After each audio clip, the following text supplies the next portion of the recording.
بسم اللہ الرحمن الرحیم۔ درود شریف پڑھنا۔ اللہم صلی علی سیدنا محمد وعلی آل محمد ادرکنا یا رسول اللہ صلی اللہ تعالی علیہ وسلم۔ کل جو میں نے حدیث بیان کی تھی وہ حدیث تھی، اللہ کے رسول صلی اللہ علیہ وسلم نے ارشاد فرمایا کہ 5 چیزوں سے پہلے غنیمت جانو، یعنی 5 چیزوں سے پہلے قدر کرو۔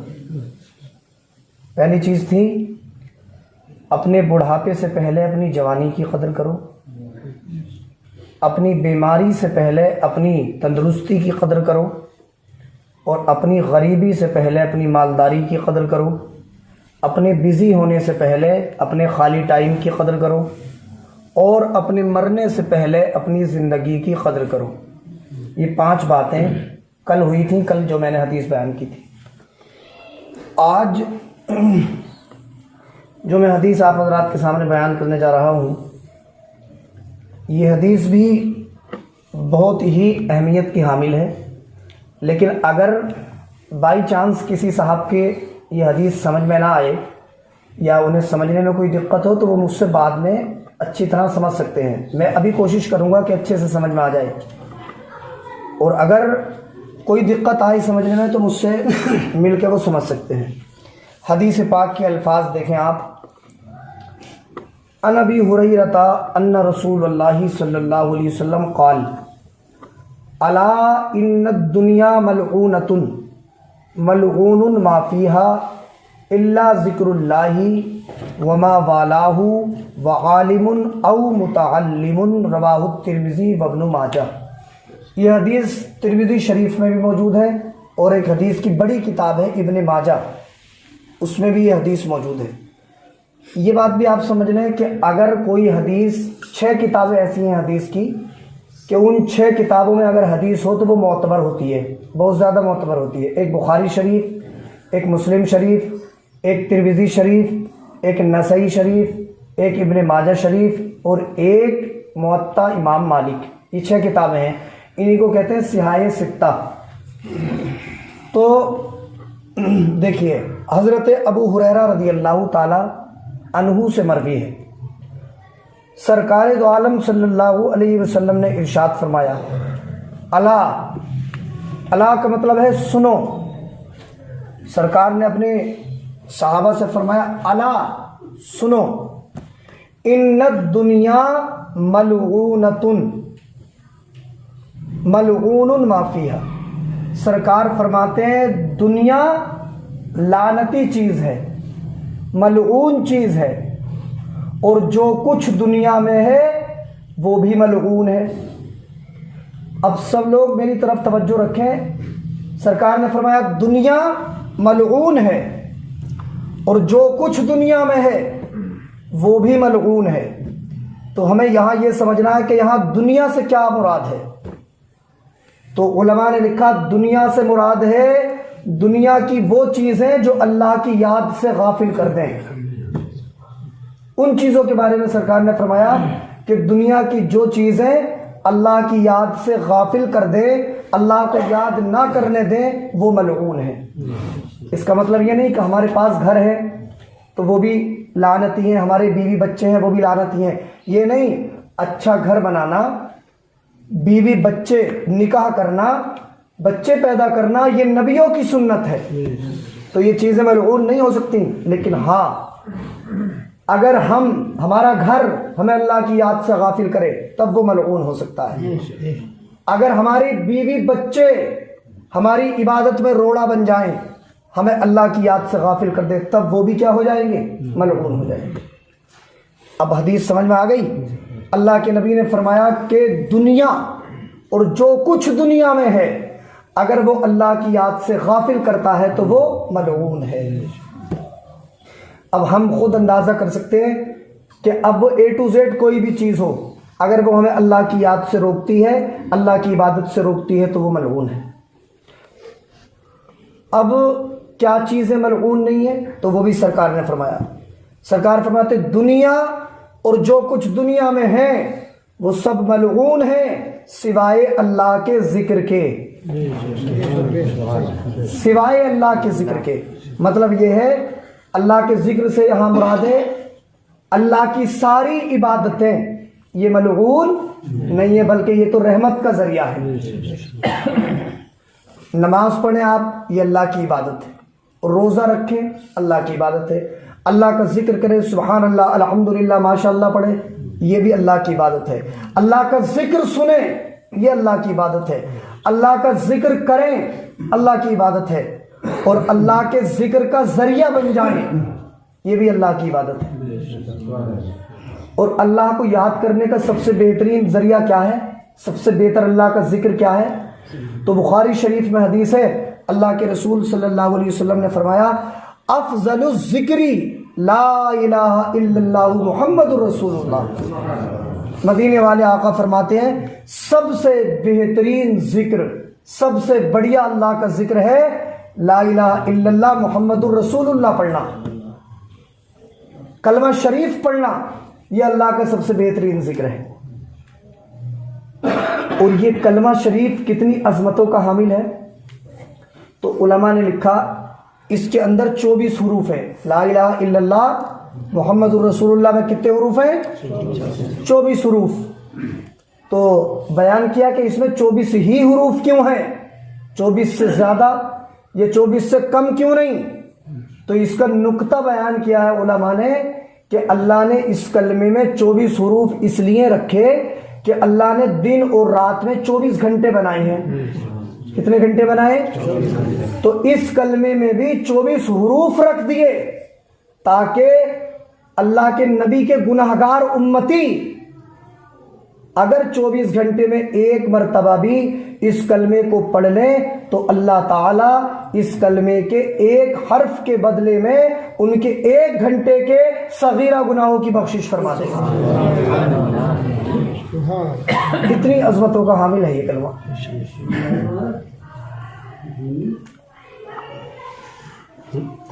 یہ کلمہ ایسا ہے کہ اس کے ذریعے آدمی اگر کافر ہو وہ یہ کلمہ پڑھ لے تو مسلمان ہو جاتا ہے۔ یہ کلمہ اللہ کے عرش کے پایوں پہ لکھا ہوا ہے، لا الہ الا اللہ محمد رسول اللہ، جنت کے پتوں پہ لکھا ہوا ہے لا الہ الا اللہ محمد رسول اللہ۔ اور اگر آپ ذہن کو قریب کریں تو اسی کلمے کو میں آپ کو سمجھاؤں یہ کلمہ کیسا ہے۔ تو اس میں دیکھیے جتنے حروف ہیں نا، لا الہ الا اللہ، اس کا مطلب ہے اللہ کے علاوہ کوئی بھی خدا نہیں ہے۔ بتاؤ میں نے جتنے حروف پڑھے لا الہ الا اللہ، جو لوگ قرآن شریف پڑھے لکھے ہیں وہ سمجھ رہے ہوں گے کسی بھی حرف پہ کوئی نقطہ نہیں ہے، لا پہ کوئی نقطہ نہیں، الہ کوئی نقطہ نہیں، اللہ پہ کوئی نقطہ نہیں ہے، الا اللہ پہ اللہ پہ کوئی نقطہ نہیں۔ جانتے ہیں اللہ نے اس کی وجہ، وہ علماء نے اس کی وجہ بیان کی کہ جو الفاظ اللہ کے ایک ہونے کو بتا رہے ہیں ان پہ نقطہ اس لیے نہیں ہے تاکہ دنیا والوں کو یہ پتہ چل جائے کہ جیسے اللہ کی ذات پہ دلالت کرنے والے الفاظ بے نقطہ ہیں، ایسے ہی اللہ کی ذات ہر عیب سے پاک ہے اور وہ بے نقطہ ہے۔ سبحان اللہ سبحان اللہ ماشاءاللہ، ہے نا؟ بے شک۔ اور آگے الفاظ محمد الرسول اللہ، جوڑ دیکھیے، جوڑ، جو حروف اللہ کے ایک ہونے کو بتا رہے ہیں ان پہ بھی کوئی نقطہ نہیں ہے۔ اور آگے اگلا جملہ محمد الرسول اللہ، اس میں میم ہے کوئی نقطہ نہیں ہے، ہے کوئی نقطہ نہیں ہے، دال ہے کوئی نقطہ نہیں ہے، رے ہے کوئی نقطہ نہیں، سین پہ کوئی نقطہ نہیں، واو پہ کوئی نقطہ نہیں، لام پہ کوئی نقطہ نہیں، اور پھر اللہ ہے، رسول اللہ میں اللہ کوئی نقطہ نہیں۔ تو لا الہ الا اللہ یہ اللہ کے ایک ہونے کو بتاتا ہے، ان حروف پہ بھی کوئی نقطہ نہیں ہے۔ اور محمد الرسول اللہ یہ مدینے والے آقا کے اللہ کے رسول ہونے کو بتاتا ہے، ان حروف پہ بھی کوئی نقطہ نہیں ہے۔ کیوں؟ تو علماء نے لکھا اس لیے کہ جس طریقے سے اللہ کی ذات ہر عیب سے پاک ہے تو محمد الرسول اللہ کے حروف بتا رہے ہیں، ایسے ہی اللہ نے اپنے نبی کو بھی گناہوں سے پاک پیدا فرمایا ہے۔ اتنی عظمتوں والا ہے لا الہ الا اللہ محمد الرسول اللہ۔ تو سرکار فرماتے ہیں دنیا کے اندر جتنی چیزیں ہیں وہ لعنتی ہیں مگر اللہ کا ذکر لعنتی نہیں. اور اگلا جملہ سنیے، ایک تو اللہ کا ذکر لعنتی نہیں ہے، دوسرے جو چیز اللہ کے قریب کر دے وہ بھی لعنتی نہیں ہے. اب اس میں کون کون شامل ہے؟ جو اولیاء کرام تمہیں اللہ کے قریب کریں وہ بھی لعنتی نہیں، جو علماء اللہ کے قریب کریں وہ بھی لعنتی نہیں، آپ کے جو دوست اللہ کا تمہیں قریبی بنا دیں وہ بھی لعنتی نہیں، آپ کی بیوی اگر نیک ہے اور وہ تمہیں اللہ والا بنانا چاہتی ہے تو وہ آپ کی بیوی آپ کے لیے زحمت نہیں ہے بلکہ اللہ کی رحمت ہے اور وہ لعنتی نہیں ہے نا. تو جو چیز بھی تمہیں اللہ کے قریب کر دے وہ لعنتی نہیں ہے اور آپ کی طبیعت خوش ہو جائے گی. اس کے آگے کیا ہے؟ سرکار فرماتے ہیں دنیا اور جو کچھ دنیا میں ہے سب لعنتی ہے سوائے اللہ کے ذکر کے اور سوائے اس چیز کے جو تمہیں اللہ والا بنا دے، اللہ کے قریب کر دے. اور آگے فرماتے ہیں وعالم، اور عالم باعمل یہ بھی لعنتی نہیں ہے. دین سکھانے والا، دوسروں کو دین کی بات بتانے والا یہ بھی لعنتی نہیں اور اس ثواب سے آپ بھی محروم نہیں ہیں. سرکار فرماتے ہیں جو دین سکھاتا ہے وہ بھی لعنتی نہیں اور جو لوگ دین سیکھا کرتے ہیں وہ بھی لعنتی نہیں ہے. دین سیکھنے والا بھی لعنتی نہیں، دین سکھانے والا بھی لعنتی نہیں، بلکہ دین سیکھنے والوں کی تو حدیث میں اتنی فضیلتیں ہیں. رسول اللہ فرماتے ہیں کہ جب تک کوئی میرا امتی دین سیکھتا رہتا ہے تو وہ اللہ کے راستے میں رہتا ہے، وہ جنت کے راستے میں رہتا ہے. اور فرماتے ہیں کہ اگر میرے کسی امتی کو دین سیکھتے سیکھتے، دین کا علم حاصل کرتے کرتے اگر موت آ جائے تو اللہ قیامت کے دن اسے صدیقوں کا درجہ عطا فرمائے گا اور صدیقوں کا درجہ عطا کر کے اللہ اسے جنت عطا کرے گا. دین سیکھنے کی اتنی بڑی فضیلت ہے.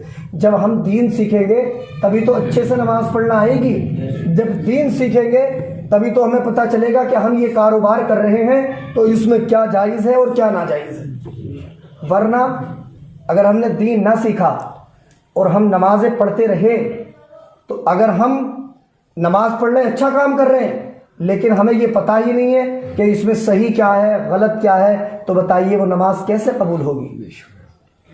لوگ کہتے ہیں بھائی قبول کرنے والا اللہ ہے، بس جیسی ہو پڑھے چلو، ایسے جملے بولتے ہیں لوگ، ہے نا.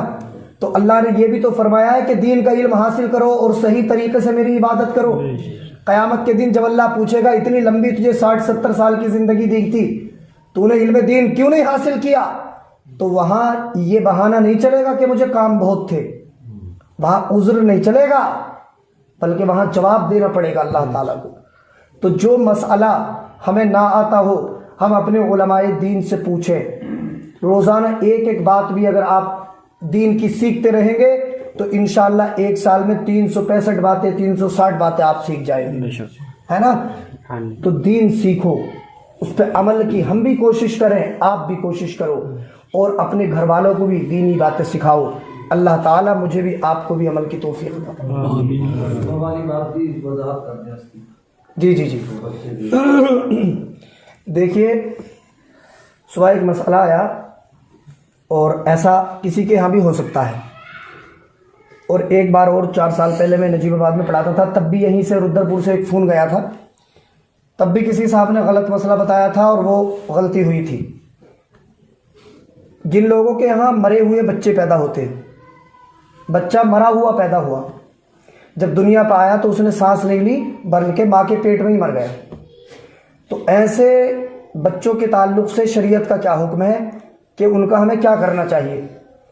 تو اب سے 3-3.5 سال ہو گئے، پہاڑ گنج میں ایک بچہ ایسا پیدا ہوا تو کسی صاحب سے مسئلہ پوچھا تو اس نے کہا کہ کہیں بھی دبا دو. تو وہ یہ جو نالا چل رہا ہے پہاڑ گنج کا جو نالا ہے وہیں گھورے کے آس پاس کہیں دبا دیا اسے اور کتوں نے نکال کے پھاڑ دیا اسے، معاذ اللہ رب العالمین. تو علماء کو بھی چاہیے کہ غلط اگر مسئلہ یاد نہ ہو تو غلط بات نہ بتائیں کسی کو، اور عوام کو بھی چاہیے کہ جو سند یافتہ عالم ہوں انہی سے مسئلہ پوچھیں۔ اب آپ مسئلہ سن لیجئے کہ کیا کرنا ہے ہمیں اس میں۔ آج بھی یہاں ایسا ایک آیا تو فجر کی نماز کے بعد ایک صاحب کے یہاں ایسا ہو گیا حادثہ، وہ میرے پاس آئے، میں نے انہیں مسئلہ بتا دیا۔ اب وہ بات جو ہے وہ قبرستان میں جو میاں رہتے ہیں ان تک پہنچ گئی، تو بولے بھائی ایسا تو ہم نے آج تک نہیں سنا جیسے انہوں نے مسئلہ بتایا۔ تو وہ جو تھے یہاں آ گئے، انہیں پتہ نہیں ہوگا، نہ انہیں کسی نے بتایا ہوگا، وہ یہاں آ گئے، میرے پاس آئے، حضرت سے ملاقات ہو گئی، چچا سے ملاقات ہوئی، تو چچا انہیں میرے پاس لے آئے، تو بولے بھائی کیا مسئلہ بتایا ہے۔ ایک مولانا کے اور پاس بات پہنچی شہر کے، تو انہوں نے کہا کہ بھوت بنگلے کے امام نے مسئلہ بتایا تو وہی جانے اس مسئلے میں۔ بتائیے یہ کوئی بات ہے یہ؟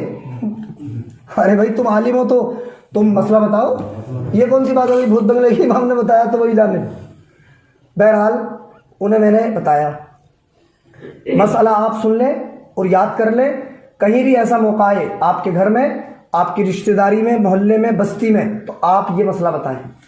مسئلہ علماء نے لکھا کہ جو بچے ماں کے پیٹ میں مر جاتے ہیں اور پھر وہ انہیں جو ہے آپریشن کے ذریعے یا ویسے ہی ڈیلیوری کے ذریعے وہ باہر آ جاتے ہیں، دنیا میں آ جاتے ہیں، تو ان کے بارے میں حکم یہ ہے کہ انہیں غسل دیا جائے اور ایک کفن کے صاف کپڑے میں، سنت غسل دینا ضروری نہیں ہے، کفن کے ایک صاف کپڑے میں انہیں لپیٹا جائے اور ان کی نماز جنازہ نہ پڑھی جائے۔